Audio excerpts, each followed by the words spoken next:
할렐루야. 지난 한 주간 행복하셨습니까? 진짜 행복하셨어요?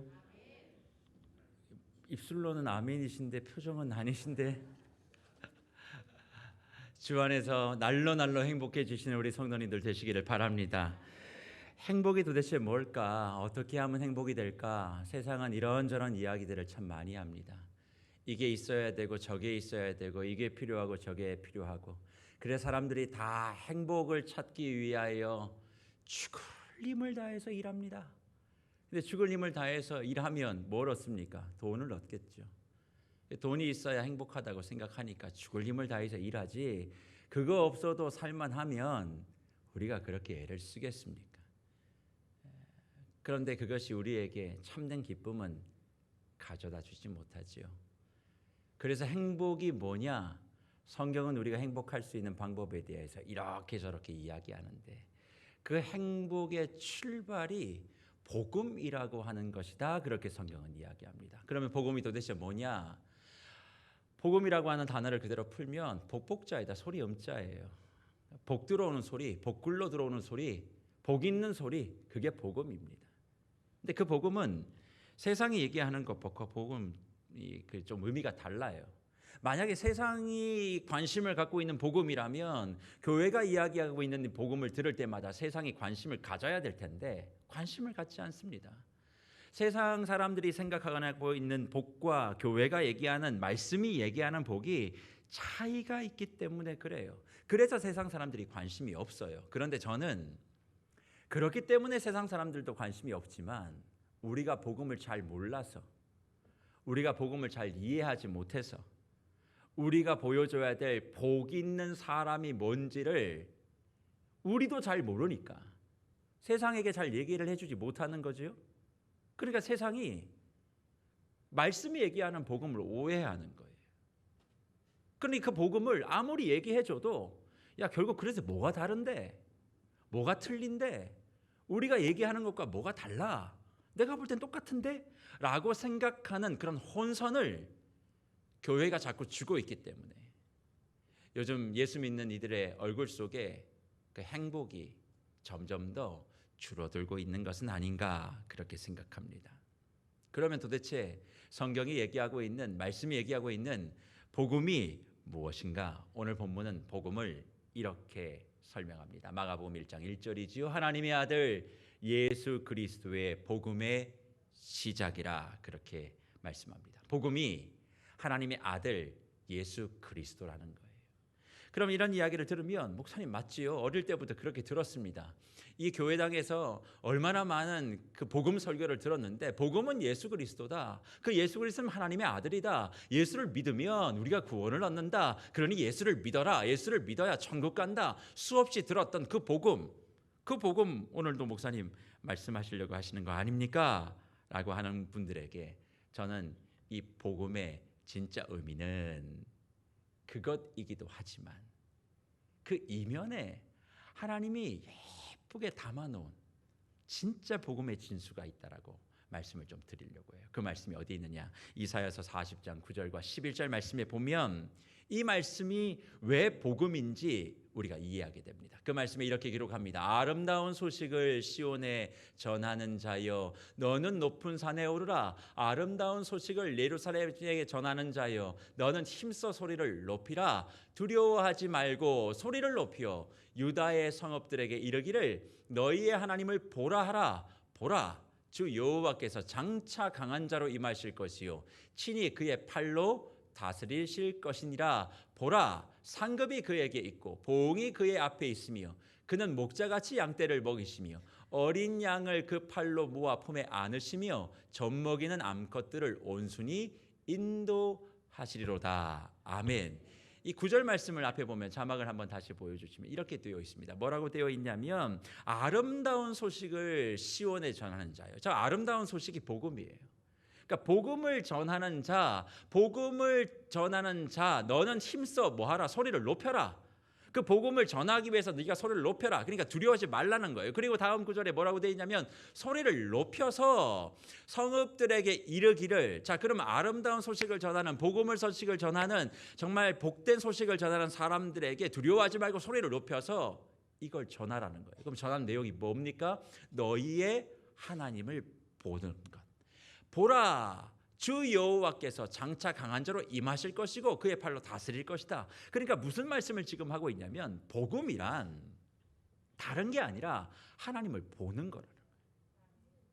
하나님을 보는 건데 그 하나님이 어떤 하나님이냐? 장차 강한 자로 임하실 하나님, 친히 그의 팔로 모든 것을 다스리실 하나님, 그래서 모든 것을 평탄하게 하실 그 하나님, 그 하나님이 우리에게 어떤 은혜를 주실 텐데 목자와 같이 양떼를 먹이시고 어린 양을 품에 품어주시며 보호하시고 인도하여 주시는 그 하나님을 바라보게 하는 것이 복음이다, 그렇게 얘기하는 거예요. 그러니까 복음을 진짜 경험하는 사람은 어떤 사람이에요? 하나님을 보는 사람이에요.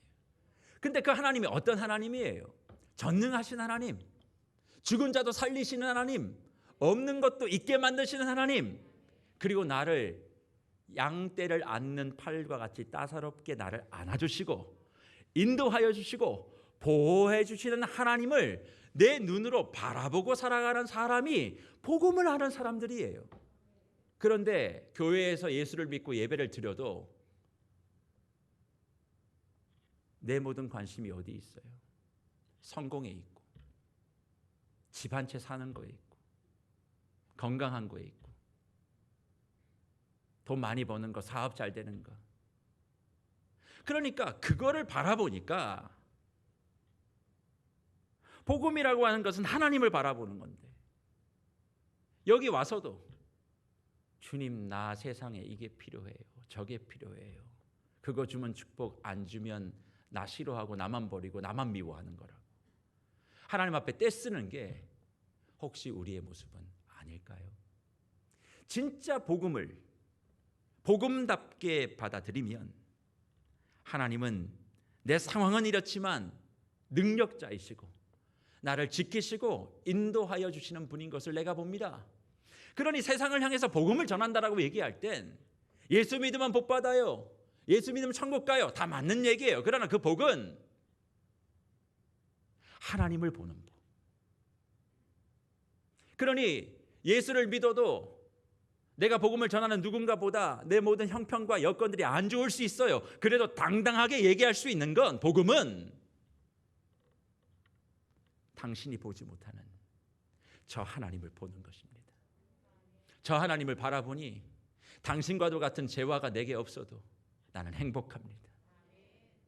당신이 그걸 가지고 있어도 그걸 잃어버릴까? 그걸 가지고 건강에 대한 염려, 수많은 불안과 염려에 있어도 나는 그게 없어도 하나도 염려되지 않습니다. 왜요? 내 눈에는 전능하신 그 하나님, 승리의 그 하나님, 그게 보이기 때문에 그렇습니다. 그래서 복음을 알고 복음을 제대로 믿고 살아가는 사람들은 바라보는 시선이 다른 사람들이에요. 세상을 바라봤던 모든 나의 시력을 교정하는 것이 복음인 줄 믿습니다. 그래서요, 정말 예수 안에 있는 사람은 주님 앞에 더 달라고 구하지 않습니다. 왜요? 이미 모든 걸 다 주셨으니까. 세상을 바라볼 수 있고 세상을 제대로 바라보며 어떻게 사는 것이 진짜 행복인 것을 이미 다 알려줬고 이미 그것을 예수 그리스도를 통하여 저와 여러분의 삶 가운데 부어주셨는데 왜 구할까요? 그게 있어야 행복하다고 생각하는 거예요. 그게 안 되면 나 불행해요라고 얘기하니까 주님 앞에 자꾸 없는 걸 내놓으라고 얘기하는 거예요. 근데 주님은 다시 우리에게 말씀하시는 거예요. 복음은 하나님을 보는 거야. 어려운 이 땅을 바라보지 말고 저 하늘을 좀 바라봐. 시선이 이 땅에서 저 하늘로 옮겨지는 게 복음이에요. 그러니 그 복음을 믿고 복음 때문에 예배의 자리에 나와 있는 저와 여러분들은 이 땅을 바라보는 사람들이 아니에요. 근데 이 땅을 바라보니까 자꾸 비교해요. 없다고 자꾸 불평해요. 그러니 행복을 선물로 주셨음에도 불구하고 그 행복을 못 누리고 살아가는 불쌍한 영혼들이 교회 안에 너무 많다는 거예요. 저는 복음의 의미를 바르게 기억하고 하나님을 바라보는 시선이 고쳐짐으로 말미암아 진짜 복음 때문에 행복하신 우리 모든 성도님들이 되시기를 간절히 주의 이름으로 축복합니다. 그래서 그 복음을 이야기하며 하나님의 아들 예수 그리스도 복음의 시작이라 그렇게 말씀하세요. 자, 그러면 하나님의 아들 예수 그리스도가 복음이다라고 선언하면 될 것이지 왜 마가는 하나님의 아들 예수 그리스도 복음의 시작이라는 이야기를 했을까요? 저는 여기에 두 가지의 의미가 있다고 생각합니다. 첫 번째는 시작은 뭐가 있어요? 끝이 있다.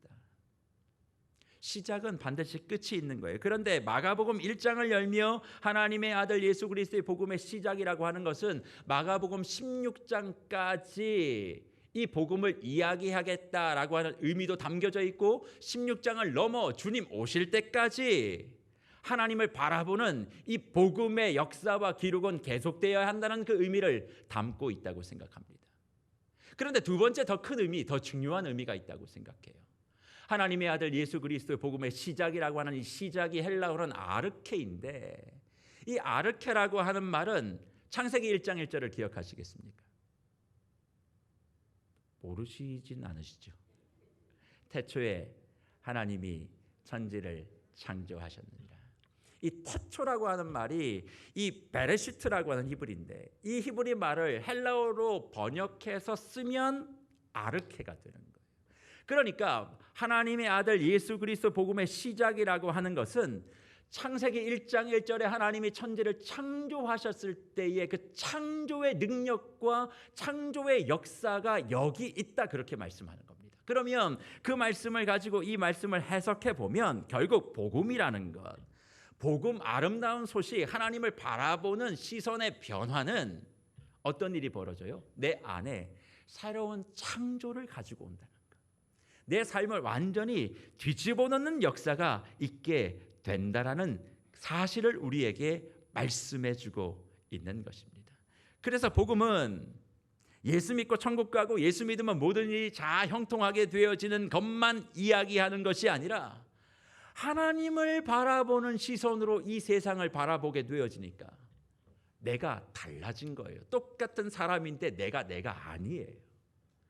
복음을 경험해서 변화됐다라고 하는 것은 뭐가 변화됐냐면 가치와 시각이 달라지는 거예요. 지금까지는 돈 했던 사람이 이젠 돈이 나의 행복이 된다는 것을 믿지 않게 되는 거예요. 그게 없어도 그 어디나 하늘나라, 그걸 고백하기 시작하는 거예요.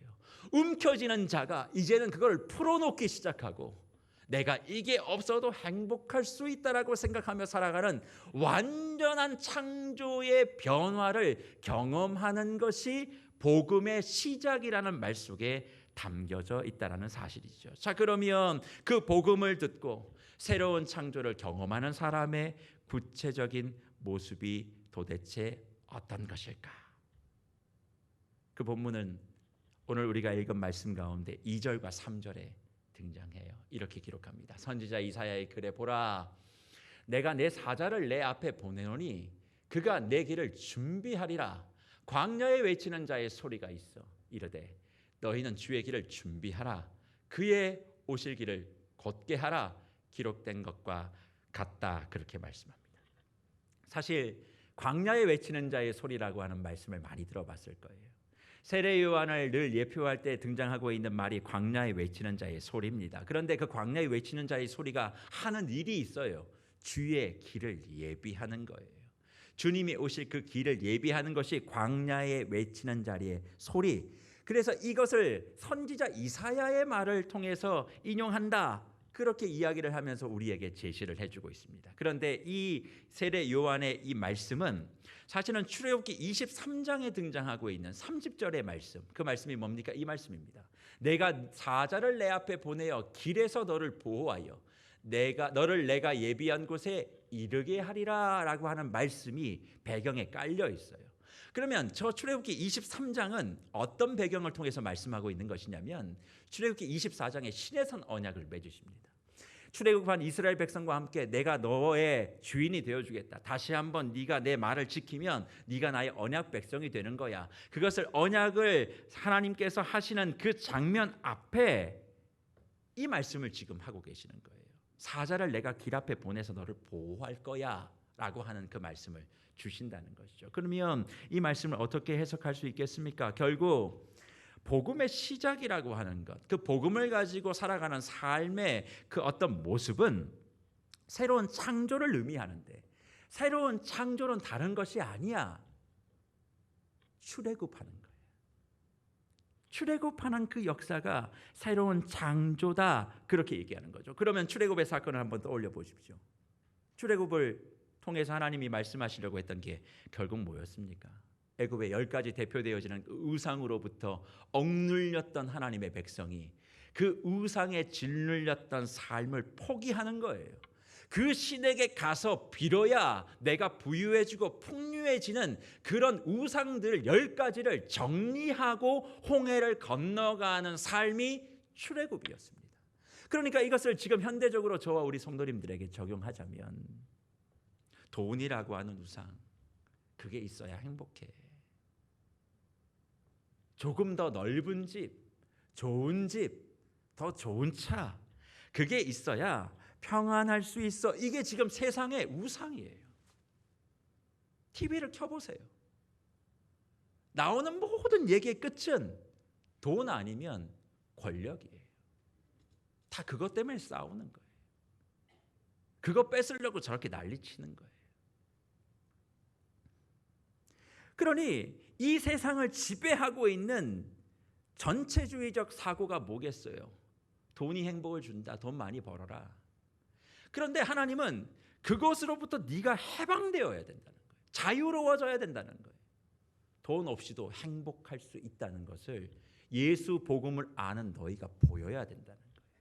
좋은 집에 살지 않아도, 좋은 차를 타지 않아도 그게 진짜 행복일 수 있다는 걸 세상에 드러내야 함에도 불구하고, 복음을 이야기하고 예수 그리스도의 능력을 이야기하고는 교회가 예수 믿으면 돈 많이 번다, 사업 잘 된다, 그렇게 얘기하니 사업 실패하니 교회 떠나는 거예요.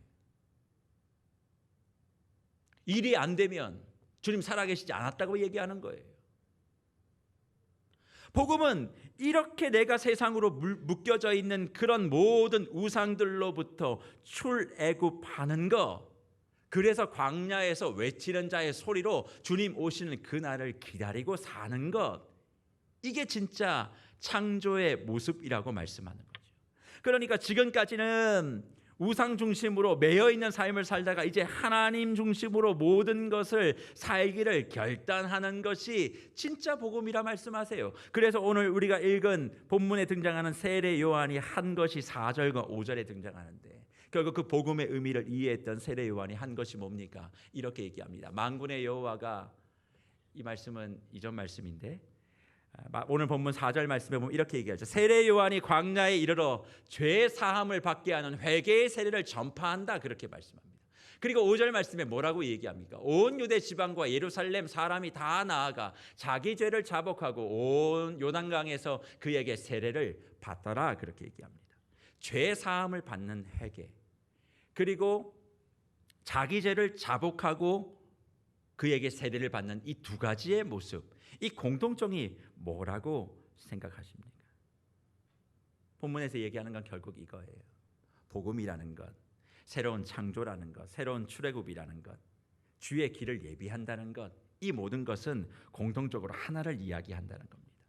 회개를 통한 죄사함, 나의 죄를 주님 앞에 자복하고 나를 주님 앞에 내어놓는 것, 그것이 새로운 창조, 복음, 새로운 출애굽, 주의 길을 예배하는 사람들에게 나타나는 공통된 모습이라는 것입니다. 자, 그러면 자기 죄를 회복한다는 게 우리 성도님들 뭐라고 생각하십니까? 도덕적으로, 윤리적으로 내가 잘못한 것들을 회개하고 용서를 구하는 것, 다시 그래서 그런 짓을, 그런 행동들을 하지 않는 것, 그것이 바로 회개입니다. 그런데 문제는 내가 잘못하고 회개했음에도 불구하고 또 그런 잘못을 내가 한다는 거예요. 그리고 또 회개하고 또 다시 잘못해요. 회개와 잘못된 행동들을 계속 반복하고 살아가는 삶의 모습을 우리에게 잘 보여줬던 시대가 있는데, 그게 사사시대입니다. 끊임없이 잘못하고 구원을 구하고 계속 반복하지요. 그러니까 예수를 믿고 복음을 들었다고 하는데 여전히 내 안에는 뭐가 있어요? 갈등이 있어요. 유혹이 있어요. 여전히 하나님만을 따라 하나님 중심으로 살기를 원합니다라고 얘기하지만 내 마음에는 세상의 부귀영화가 좋아요. 주님의 말씀대로 출애굽했음에도 불구하고 광야에서 불기둥과 구름기둥 만나와 메추라기를 경험하고 있으면서도 애굽을 꿈꾸면서 애굽에서 먹었던 고기, 마늘, 부추 그런 것들을 늘 소망하고 애굽을 신봉하고 살아가고 갈망하고 있는 모습들이 우리 안에 있단 말이죠. 그러니 늘 마음속에 복음을 듣고 말씀을 배우고 예배를 드려도 애굽의 기쁨이 없으면 즐거움이 없어요. 애굽의 것들을 구해야만 해요. 애굽의 것들이 있어야 된다고 가르쳐야 돼요. 그게 없으니까 자꾸 뭐가 아닌 것 같다라고 의아해하는 그런 성도님들이 교회 안에 많이 있게 되죠. 그러니까 무슨 일이 벌어집니까? 하나님의 능력과 승리는 맛보지 못하고 끊임없이 좌절과 죄책에만 빠지게 되는 거죠.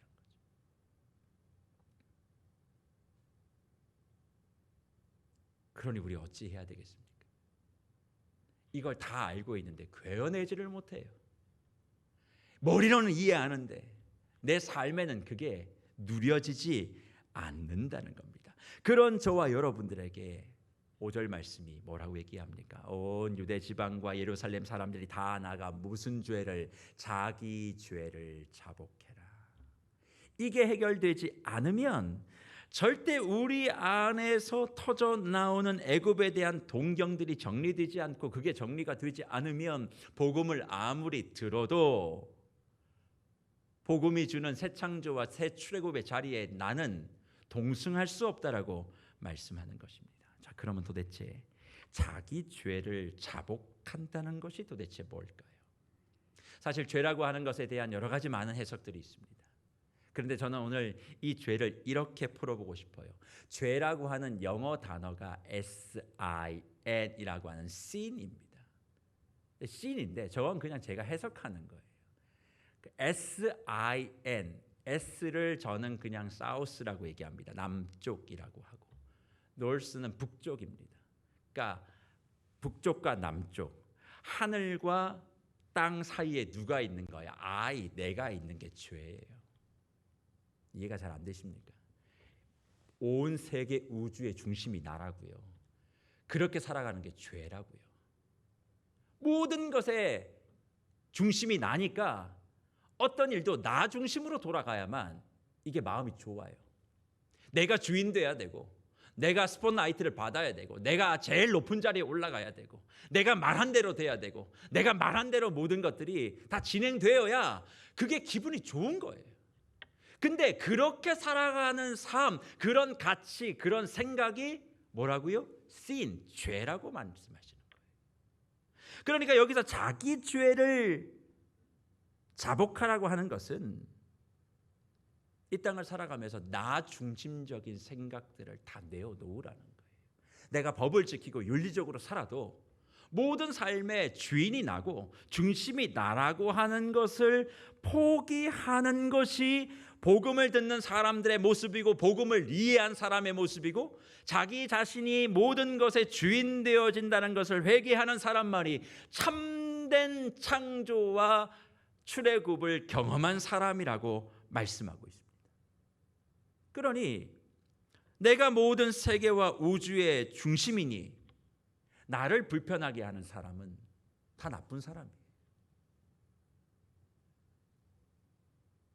다 적이에요. 다 몹쓸 인간들이에요. 그리고 나하고 좀 잘 맞으면 그가 잘못해도 그 사람은 옳은 사람이에요. 제가 이제 교회에 부임한 지 한 2달쯤 되어 가는데 이제 슬슬 어떤 분들이 자꾸 저에게 와서 이런 얘기들을 해주기 시작하십니다. 그 얘기 핵심이 뭔 줄 아세요? 목사님, 그 권사님 조심하세요. 목사님, 그 집사님 안 돼. 그런 얘기를 슬슬 해요. 그럼 그 얘기를 슬슬 들으면 제가 슬슬 그 얘기에 넘어갈까요? 안 넘어갈까요? 안 넘어가요. 왜요?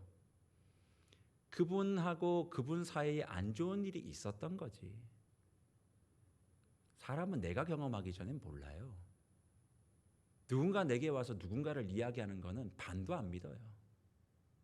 왜? 나하고 뭔가 껄끄러우면 그 사람 나쁜 사람이에요. 나하고 좋으면 나쁜 사람도 좋은 사람이에요. 왜요? 모든 것의 판단 기준이 누구이기 때문에, 내가 중심이기 때문에 그래요. 그런데 주님은 하나님의 아들 예수 그리스도를 나의 주인으로 받아들이면 온 세계의 주인이 나라는 그 생각을 버리게 된다. 그걸 버리는 것이 복음의 능력이다. 그렇게 버려야지만이 하나님이 보인다. 하나님이 보여야 내가 매여 있는 이 땅의 것들로부터 자유할 수 있고, 그러니 어떤 상황 속에서도 하나님의 그 능력을 소유하며 살아갈 수 있다고 저와 여러분들에게 말씀해 주시는 줄 믿습니다. 복음이 능력이라고 얘기하지만 왜 교회가, 예수 믿는 사람들이 그 복음을 잃어버렸습니까? 복음을 알고 있는 저와 여러분들이 복음이 무엇인지를 세상에 한 번도 알려준 적이 없어요. 세상에서 원하는 사람들이 기대하는 것들을 얻으면 그게 축복이라고 교회에서 가르쳤습니다. 그래서 그것을 얻기 위하여 날마다 기도했습니다. 그러나 복음은 그게 아니었습니다. 하나님의 아들 예수 그리스도를 믿는 것을 통하여 천국과 형통만을 이야기하는 것이 아니라, 예수를 주인으로 고백하니 그러면 너부터 죽어야 돼. 교회에서 뭐 좀 네 마음대로 안 된다고 기분 나빠? 너 아직 복음을 몰라. 나보다 누가 더 먼저 임직됐어? 그것 때문에 마음 속상해? 열받아? 분노해? 너 아직 복음을 모르는 자야. 복음을 알면 그게 나에게 행복을 준다는 걸 몰라.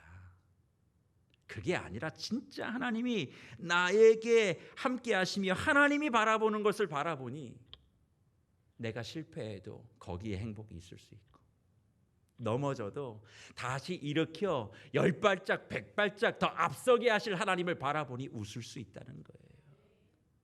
그래서 실패해도 우리는 실패가 아니에요. 넘어져도 우리는 넘어진 게 아니에요. 왜요? 복음이 그걸 우리에게 말씀해 주고 있기 때문에 그렇습니다. 그러기에 복음을 진짜 아는 교회는 내가 중심이 되지 않으니 다툴 일이 없어요. 왜 다툽니까? 더 주려고 하지요. 복음의 중심교회는 그러기에 누군가를 험담하지도 않아요. 누군가를 부정적으로 말하지도 않아요. 누가 안 된 것을 거 봐, 내가 그럴 줄 알았어, 말하지 않아요. 그 사람의 아픔을 통해 하나님이 어떻게 일해 가실까를 기대하게 되고, 어떻게 하면 그 사람을 다시 일으켜 줄까를 생각하게 되고, 그렇게 살아가는 삶, 그게 진짜 복음이고 복음이 주는 기쁨이고 복음이 주는 능력이라고 말씀하는 줄 믿습니다. 교회가 이 능력을 회복해야 될 줄 믿습니다. 교회당 건물 예쁘게 짓는다고, 멋지게 짓는다고 복음이 증거되지 않아요. 멋진 교회 건물보다 더 멋진 교회 건물이 세상에 널려 있습니다. 주님이 우리에게 말씀하시는 거예요. 너를 죽이고 예수로만 살 수 있는 그 교회로 네가 지금 살고 있냐? 복음으로 이 세상을 바라보고 있느냐? 복음으로 세상을 바라보니, 실패를 바라보니, 아, 이게 실패가 아니구나. 이걸 경험하고 힘있게 일어날 수 있는 그 사람이 돼야 된다고 저와 여러분에게 말씀하시는 것이죠. 그래서 그런 사람의 모습을 오늘 본문은 이렇게 기록합니다. 복음을 이해하고 정말 하나님을 바라보며 세상을 바라보는 삶의 모습, 그 축복이 뭐냐? 본문 6절 말씀인데 이렇게 되어 있어요. 요한은 낙타 털옷을 입고 허리에 가죽띠를 띠고 메뚜기와 뭘 먹어요? 석청을 먹었더라. 이 얘기 들으면 예수 믿기 싫지요? 좋으세요? 광야에서 낙타 옷 입고 가죽띠 띠고 메뚜기 석청 먹는 거, 이게 축복이라고 생각하면 누가 예수 믿겠습니까? 근데 이 의미에는, 이 구절에는 아주 놀라운 반전이 하나 있어요. 사실 요한이 있었던 곳은 광야입니다. 세례 요한이 있었던 머물렀던 건 광야예요. 집도 없었어요. 그런데 그 광야가 주고 있는 의미가 뭐냐면 광야에서 늘 하나님은 그의 백성과 언약을 맺으셨어요. 그러니까 요한이 있는 그곳은 정말 복음을 깨닫고 세상의 것은 없다 할지라도 하나님을 바라보는 시선으로 나의 모든 삶을 살아가고 내 삶의 주인은 내가 아니라 하나님입니다를 고백하는 사람에겐 하나님이 날마다 언약의 축복을 주시겠다는 거예요. 내가 너희를 보호해 주는 것을 내가 매일 매순간 약속하마, 그걸 말씀하시는 거고, 가죽띠를 쪘다는 것은 창세기에 등장하고 있는 죄를 짓고 난 다음에 풀로 자기의 부끄러움을 가렸던 아담과 하와에게 하나님께서 무슨 옷을 지어주십니까? 가죽 옷을 지어주시죠. 내가 너를 보호해주고 인도해줄게. 하나님이 함께해 주심에 대한 이야기고, 그리고 메뚜기와 석청은 유대 문헌에 보면, 고근대 문화에 보면 이 메뚜기와 석청이라고 하는 꿀들이, 이렇게 벌꿀들이 가지고 있는 이 꿀들을 먹는 것이 에덴 동산의 양식이라고 기록이 되어 있습니다. 그러니까 그 문화를 가지고 이걸 이해한다면 결국 세례 요한이 얘기하고 있던 이 삶은 자기 중심적인 모든 것들을 다 버린 사람에게 주어지는 새로운 에덴의 축복. 자기의 죄를 죽이고 하나님과 동행하게 되어질 때에 에덴 동산에서 경험했던 하나님과의 동행, 하나님의 말씀을 듣는 축복을 주시겠다 약속하시는 것이 오늘 마가복음 1장 6절의 세례 요한의 삶의 모습이라는 거예요. 그러니까 예수 믿으면 모든 것들이 다 안 돼서 그렇게 불쌍한 인생을 사는 것이 아니라 그런 것과 상관없이 난 행복하고 에덴 동산을 나는 거니는 사람이 되어지고 주님의 시각으로 모든 것을 바라보니까 아이, 조급해하지 마. 하나님이 분명히 선을 이루실 거야. 그러니 마음에 여유가 생기고, 여유가 생기니 어떤 일이 벌어져요? 나의 문제만 막 집중했던 그 시선이 여유가 생기니까 주변이 돌아봐지기 시작하는 거예요. 그러니 옆에 있는 사람들을 내가 섬기고 나누고 아픈 사람들을 위로하고, 그러니 또 하나의 에덴, 또 하나의 창조의 역사가 복음을 아는 사람을 통해 이루어지고, 이 일을 감당하려고 저와 여러분을 이곳에 부르신 줄 믿습니다. 그런데 성도 여러분, 이런 새로운 언약과 에덴 동산의 삶을 약속받았음에도 불구하고 자기 자신이 죽는 게 쉽지 않습니다. 나를 죽이고 하나님 중심으로 삶을 살아가는 것 참 쉽지 않아요. 어쩌면 불가능하다고 생각합니다. 내가 아무리 말씀을 공부하고 가르치고 학문과 지식을 가지고 내 자신을 죽이려고 해도 잘 되지 않는 것 아마 많이 경험해 보셨을 겁니다. 그러면 어떻게 그런 것들을 우리가 해결해낼 수 있을까요? 오늘 본문 8절은 그 해답을 우리에게 이렇게 얘기합니다. 나는 너희에게 물로 세례를 베푸었거니와 그는 너희에게 뭘로? 성령으로 뭘 주십니까? 세례를 베풀어 주실 것이다. 그렇게 얘기해요. 세례와는 물세례, 그러니까 한 번 물 세례를 받고 난 다음에 그 물의 흔적은 사라지지만 우리 주 예수 그리스도 복음의 능력자 되시는 그분은 우리에게 성령 세례를 주신다고 말합니다. 그러면 제가 성도님들께 물어보고 싶어요. 성령 세례가 뭡니까? 방언하는 게 성령 세례입니까? 아니에요. 성령 세례를 이해하려면 에스겔서 36장 25절 27절에 있는 말씀을 잘 이해해야 되는데 같이 한번 읽어보시겠습니다. 같이 읽습니다. 많은 물을 너희에게 뿌려서 너희로 정결하게 하되 곧 너희 모든 더러운 것에서와 모든 우상 숭배에서 너희를 정결하게 할 것이며 또 새 영을 너희 속에 두고 새 마음을 너희에게 주되 너희 육신에서 굳은 마음을 제거하고 부드러운 마음을 줄 것이며 또 내 영을 너희 속에 두어 너희로 내 율례를 행하게 하리니 너희가 내 규례를 지켜 행할지라. 아멘. 맑은 물을 뿌려서 정결하게 하는 것. 그래서 그 새 영을 우리의 마음 속에 넣어 주셔서 굳은 마음을 제거하게 해주시고 부드러운 마음을 주신다는 거예요. 굳은 마음이라는 게 뭐예요? 하나님의 말씀에 씨 뿌리는 비유를 통해서 말씀하셨듯이 말씀이 떨어져도 튕겨내는 마음밭이라는 거예요. 왜요? 내가 주인이니까 나를 자꾸 통제하지 말라는 거예요. 나한테 자꾸 이래라 저래라 하지 말라는 거예요. 그러니까 그런 굳은 마음을 정리하는 건 맑은 영, 하나님께서 허락하여 주신 그 성령을 통하여 내 안이 기경되어지고 정결하게 되어질 때만 그게 가능하다는 사실입니다. 그래서 내 죄를 자복하고 회개하는 삶은 성령의 세례를 통하여 성령의 임재하심을 내가 의지하고 그 성령께서 내 굳은 마음 또 딱딱한 것들 그런 것들을 부드럽고 또 자유하게 만들어 주실 때만 내 자아가 죽게 되어진다라고 성경이 말씀하는 것이지요. 그래서 성령이 내게 임하지 않으시면 이런 역사는 일어나지 않아요. 아무리 열심히 신앙생활을 해도 성령의 이 치유하심을 맛보지 못한 사람들은 복음의 내용을 그래서 알 수가 없습니다. 그래서 저 만나시는 분들 중에 그런 분들 많이 계세요. 모태신앙입니다. 저는. 성경에 모태신앙이 어디 있어요? 모태신앙이 내 신앙을 보장합니까? 중요한 건 성령 신앙이어야 되는 거예요. 성령이 나를 주관해야 되는 거예요. 성령이 나를 통제해야 되는 거예요. 그래서 내가 존중받고 내가 뭔가 주인이 되어지는 그 마음이 들 때마다 성령께서 아니잖아 너. 이게 되어질 때 복음의 능력을 진짜 아는 사람이 되는 거예요.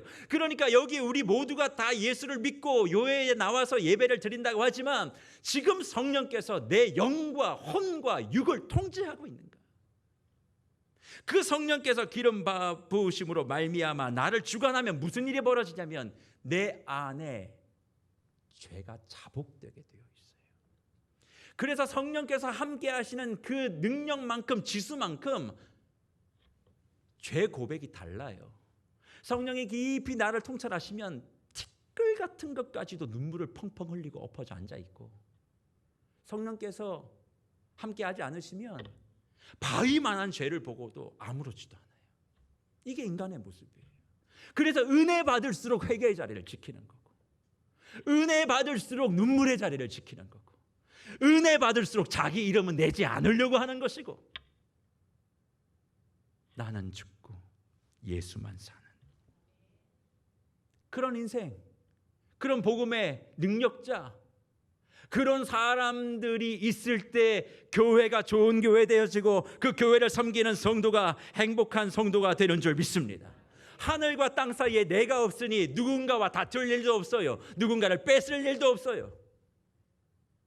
누군가가 잘 되는 걸 시기할 필요도 없어요. 너는 너의 길, 나는 나의 길. 각자 하나님이 부르신 바대로 사는 것. 그래서 하나가 되어 조화를 이루는 것. 그래서 주의 복음의 능력과 주의 이름만이 이 땅에 나타나는 것. 이를 위하여 합심하여 마음을 모으는 것. 이것이 성령 세례 받은 교회의 특징인 줄 믿습니다. 그래 사랑하는 성도 여러분, 성령을 의지하지 않으면 교회 사역 의미 없습니다. 주님이 언제 우리에게 일 많이 하라 그랬어요? 성경 어디에 그런 이야기가 있습니까? 뭐 하면 복 주고 뭐 하면 복 안 주고 이건 세상 종교에서 하는 이야기예요. 종교는 마일리지 쌓는 거예요. 은덕을 쌓아서 뭔가 복을 받는 거예요. 기독교 신앙은 그런 마일리지가 없어요. 끝까지 내가 죽는 거예요. 오직 하나님만 사는 거예요. 이를 위하여 내 이름이 안 나타나도록 하는 것이 성령의 세례를 받은 복음을 경험한 진짜 행복한 성도들인 줄 믿습니다. 그래서 예수님도 세례를 받으시고 성령이 비둘기같이 임하셨다 뭐라고 얘기합니까? 마가복음 1장 10절과 11절 이렇게 얘기하지 않습니까? 곧 물에서 올라오실새 하늘이 갈라짐과 성령이 비둘기같이 자기에게 내려오심을 보시더니 하늘로부터 소리가 나기를 너는 내 사랑하는 아들이라 내가 너를 기뻐하노라 하시니라. 아멘. 하늘이 갈라져서 성령이 비둘기가 내리셨다, 비둘기같이 임하셨다는 이 말씀은 죄로 인하여 하나님과 주의 백성 사이에 이 갈라 놓았던 이 죄의 문제를 주님이 찢으셨다는 얘기예요. 하늘이 갈라졌다는 얘기가 헬라어로는 찢어졌다는 의미가 있어요. 그러니까 죄로 인하여 하나님과 나 사이를 가로막았던 그 죄를 하나님이 찢으시고 그 죄가 찢겨진 사이에 하나님이 은혜로 스며들었다 그 얘기예요. 근데 은혜로 스며들었던 그것이 뭐냐면 비둘기요. 성령을 비둘기로 얘기합니다. 그럼 왜 성령이 비둘기일까? 사실 우리 주변의 비둘기는 혐오 대상이잖아요. 근데 그런 비둘기가 아니고 이 비둘기는 노아의 홍수. 홍수로 인하여 심판을 받았던 이 땅이 까마귀를 보내니까 안 돌아왔어요. 근데 비둘기를 보내니까 감람나무 잎사귀 하나를 물고 돌아와가 홍수가 끝났구나, 심판이 끝났구나, 그걸 알았단 말이죠. 마치 성령이 비둘기와 같이 임해서 이제는 죄와 사망의 시대는 끝났다, 이젠 성령이 들어옴으로 말미암아 너희에게 자유와 행복과 진정한 복음, 새 창조, 새 출애굽기, 그리고 새 에덴 동산의 역사가 시작되었음을 말씀하시기 위하여 그분이 친히 세례를 받으시고, 세례 받을 때 하늘이 찢어지고 성령이 비둘기같이 임했다 우리에게 말씀하고 있다면,